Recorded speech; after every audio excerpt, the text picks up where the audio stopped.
European union की तरफ से भारत के ऑयल पर लगाया गया प्रतिबंध अब ग्लोबली पूरा वर्ल्ड वाइड रूप ले चुका है। यूरोपियन यूनियन भारत के सामने घुटने टेकने को मजबूर हो चुका है।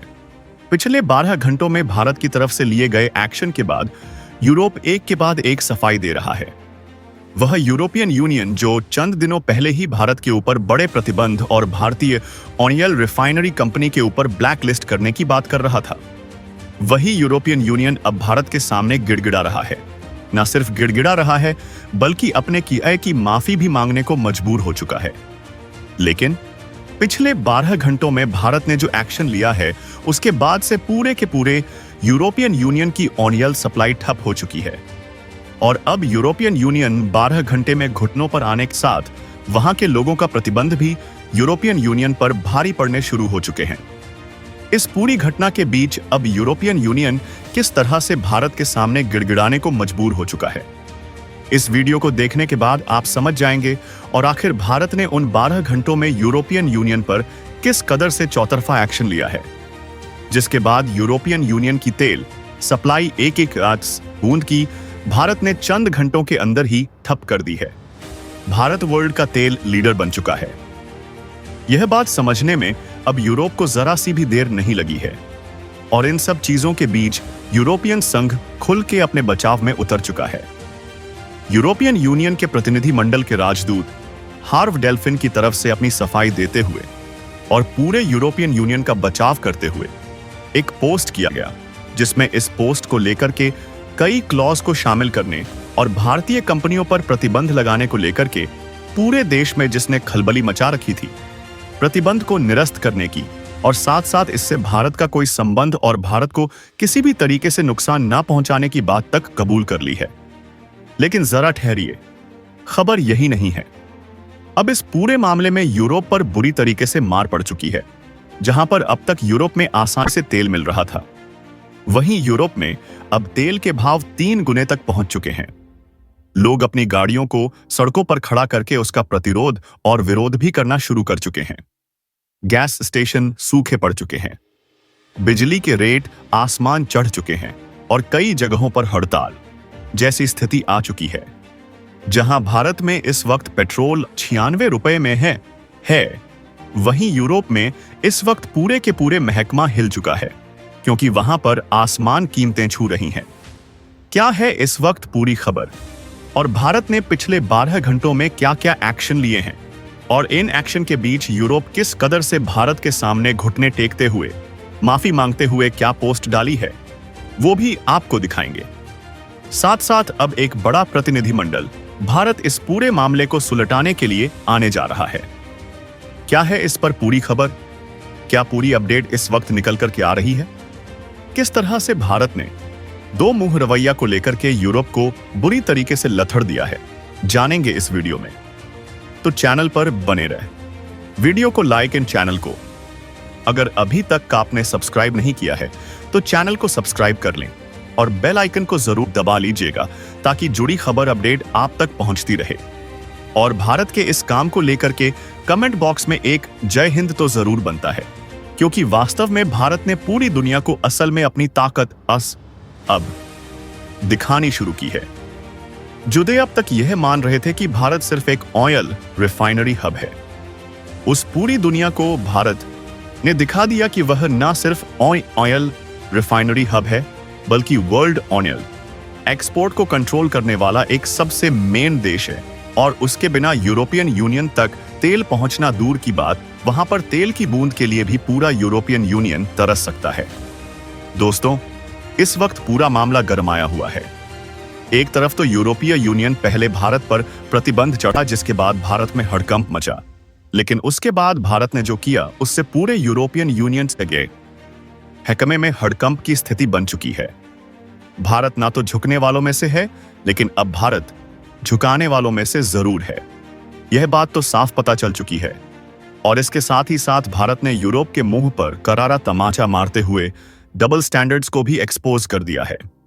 यूरोपियन यूनियन की दोहरी चाल अब पूरी दुनिया के सामने भारत ने लाने का काम किया है।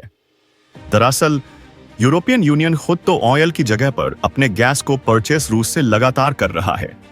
लेकिन इस पूरे जगह पर भारत को इसका जिम्मेदार ठहरा करके किसी भी तरीके से भारत का रूस के साथ व्यापार को बाधित कर रहा है, जिसके लिए यूरोपियन यूनियन ने भारत से खरीदे जाने वाले तेल के ऊपर प्रतिबंध जड़ने की बात कही है और भारत ने सीधे तौर पर इसका विरोध किया था। दरअसल अब इसको लेकर के रूस के पूरे प्रतिनिधि मंडल ने भी कड़ा फैसला ले लिया है, जहां एक तरफ भारत को ऑयल प्रोसेसिंग को लेकर के और ऑयल प्रोड्यूस को लेकर के पूरा यूरोप रोकने की कोशिश में लगा था, लेकिन अब वही यूरोप अपने यहां होने वाले गैस की सप्लाई में बाधा साफ महसूस कर चुका है, क्योंकि रूस ने और भारत ने मिलकर के असल में पूरे यूरोपियन यूनियन को उसकी औकात दिखाने का काम कर दिया है। दरअसल इन प्रतिनिधि मंडल का उद्देश्य केवल रूस को प्रभावित करना है, ऐसा कहा जा रहा था यूरोपियन यूनियन की तरफ से। यूरोपियन यूनियन ने कहा कि संघ ऐसा नहीं चाहता कि रूस के साथ किसी देश का व्यापार बाधित हो, यानी कि वह भारत और रूस को लेकर के यह सफाई दे रहे हैं, वह भी तब जब भारत ने खुले तौर पर भारतीय कंपनी पर लगाए गए बैन का विरोध किया है। हार्व डेफिलिन ने कहा है कि इन प्रतिबंधों का उद्देश्य वैश्विक तेल आपूर्ति को किसी भी तरीके से बाधित किए बिना रूस की अर्थव्यवस्था को कमजोर करना है। डेफिलिन ने एक्स पर पोस्ट करते हुए साफ तौर पर कहा कि यूरोपियन यूनियन का यह कदम किसी भी देश को रूस से तेल खरीदने से नहीं रोकता, बल्कि इसका उद्देश्य रूस के तेल निर्यात से होने वाले राजस्व को सीमित करना है, ताकि यूक्रेन में उसके सैन्य प्रयासों को कमजोर किया जा सके। इससे पहले भारत ने स्पष्ट किया कि वह एक तरफा प्रतिबंध को मानने से साफ इनकार करता है, यानी कि यूरोपियन यूनियन ने जो संघर कंपनी भारतीय कंपनियों पर प्रतिबंध जड़ा है, उसे रूस को तेल खरीदने से रोका है, उसे भारत सीधा सीधा मानने से इनकार करता है। और भारत ने यह भी स्पष्ट किया कि ऊर्जा व्यापार जैसे क्षेत्रों में दोहरे मानकों से यूरोप को बचना होगा। दरअसल दोहरा मानक यही है कि जहां एक तरफ यूरोप भारत को तेल खरीदने से प्रतिबंध लगा रहा है, तो वहीं यूरोप खुद रूस से भर भर के गैस खरीद रहा है। ऐसे में यह बात तो साफ हो जाती है कि रूसी कंपनी रॉस नेफ्ट के अधीन यह पूरा मामला जहां एक तरफ चल रहा है, तो वहीं डेफिलिन ने जोर देते हुए कहा कि इस नीति से खरीदारों को फायदा होता है और जिससे मजबूत सौदेबाजी होती है। हालांकि इस पूरे कंपनी के इस पूरे सिस्टम में सीधे तौर पर यूरोप ने अपने यानी कि भारत को निशाना बनाया था। इसमें भारत की एक दिग्गज ऑयल रिफाइनरी कंपनी को भी सीधे तौर पर निशाना बनाया गया था। वह है नायरा एनर्जी, जिसको पर अब यूरोप की तरफ से प्रतिबंध जड़ा गया था। और इसके साथ ही साथ उन शैडो हमारी शिप्स को, जो कि इस ऑयल को इंडिया से लेकर के कई अलग अलग कंट्रीज में एक्सपोर्ट करती हैं और इंडिया में रूस से इन ऑयल परचेसिंग को लाने का काम करती हैं, उन शैडो शिप को भी पूरी तरीके से यूरोप की तरफ से बैन करने की बात की गई थी, यानी कि सीधे तौर पर भारत को आ रहे तेल को रोकने की कवायद थी यह। और इस चीज से भारत ने जो एक्शन लिया वह पूरी दुनिया को हिला दिया। खैर, सबसे ज्यादा हिला पूरा का पूरा यूरोप, क्योंकि यूरोप में तेल के अचानक से सप्लाई चेन बाधित होना शुरू हो गई। यूरोप को जो भारत की तरफ से ठीक ठाक और कम दाम में तेल मिल रहा था, वो तेल मिलना बंद हुआ। अचानक से रोकी हुई सप्लाई के चलते यूरोप के पास स्टॉक भी मौजूद नहीं था और यूरोप को इन सब चीजों में चल के एक बात पता चल गई कि अगर भारत अपने यहां से तेल की एक्सपोर्ट को किसी भी तरीके से चंद दिनों के लिए या फिर चंद घंटों के लिए ही रोक देता है, तो यूरोप में आफत आ जाएगी, क्योंकि यूरोप पूरा का पूरा भारत की तरफ से रिफाइन किए जा रहे ऑयल पर डिपेंड करता है। और नायरा एनर्जी, जो भारत की दूसरी सबसे बड़ी ऑयल रिफाइनरी कंपनी है, उस पर प्रतिबंध लगाना यह सबसे ज्यादा खतरा खुद यूरोप के लिए अब साबित हो चुका है। यूरोप को एक बात तो खुद समझ में आ चुकी है कि अगर ऐसा आगे वह दोबारा फैसला लेता है तो इससे उसका और भी बड़ा नुकसान है, और इसीलिए यूरोप ने तुरंत अपनी तरफ से सफाई देते हुए भारत को इस पूरे के मामले से रिलीज किया। और सिर्फ तुरंत नहीं, भारत की कंपनी और भारत के शिप पर लगाए गए सैंक्शन को तुरंत वापस लिया गया और इसको लेकर के तुरंत एक कार्ड जारी करते हुए कहा गया कि इन सभी को परमिशन तुरंत से शुरू की जा रही है। तत्काल प्रभाव से जो काम रोका गया था उसे तुरंत शुरू करने को लेकर के कवायद भी शुरू कर दी। लेकिन जरा ठहरिए, इन सब चीजों में भारत ने अपनी ताकत कैसे दिखाई? यूरोप को यह भी जान लीजिए, भारत ने न सिर्फ यूरोप की ऑयल को बाधित किया, बल्कि यूरोप को पूरी दुनिया के सामने उजागर करने का काम भी भारत ने किया। भारत ने दुनिया को यह बताया कि असल में यूरोप प्रतिदिन और प्रति महीने और प्रति सप्ताह के दर से रूस से कितनी गैस खरीदता है और उसकी एक्चुअल जो कॉस्टिंग है भारत की तरफ से खरीदे जाने वाले ऑयल से भी कहीं ज्यादा बैठती है।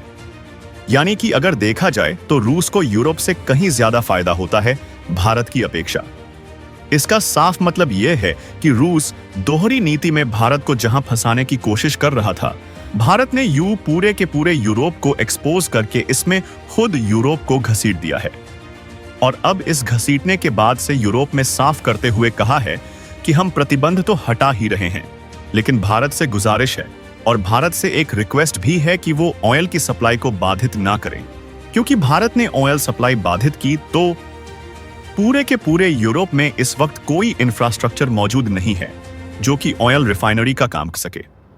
नायरा एनर्जी भारत की है और अगर भारत ने उस पर रोक लगाई तो पूरा का पूरा यूरोप ठप हो जाएगा। इतना ही नहीं, यूरोप के पास कोई ऐसा इंफ्रास्ट्रक्चर ना होने की वजह से यूरोप अगले कई महीनों तक अपने इंफ्रास्ट्रक्चर को डेवलप भी नहीं कर सकता। और तब तक आप समझ सकते हैं कि यूरोप में यह ऑयल रिफाइनरी और ये सब कुछ बाधित होने से एनर्जी का सबसे क्रिटिसाइज दौर आ जाएगा। वह दौर आ जाएगा जिसमें क्राइसिस जैसी कंडीशन इस वक्त यूरोप में बन सकती है। और इसी चीज से बचने के लिए यूरोप में तुरंत एक्शन लेते हुए भारत को इस पूरे घटनाक्रम से सफाई देना शुरू कर दिया है। लेकिन भारत ने भी अब तक इस पर अपना प्रतिबद्धतापूर्ण जवाब नहीं दिया है। आपको क्या लगता है कि भारत को क्या और औकात दिखाने की जरूरत है पूरे के पूरे यूरोपियन यूनियन को या फिर भारत को? अब यूरोपियन यूनियन को यह अच्छे से और समझाने की जरूरत है कि आगे से अगर ऐसी भूल हुई तो यूरोपियन यूनियन को इसका और भी तगड़ा भुगतान भरना पड़ सकता है। यह खबर आपको कैसी लगी कमेंट बॉक्स में लिख करके जरूर बताएं। साथ ही वीडियो को लाइक और चैनल को अगर अभी तक सब्सक्राइब नहीं किया तो सब्सक्राइब कर लें और बेल आइकन को भी जरूर दबा लीजिएगा। जय हिंद दोस्तों।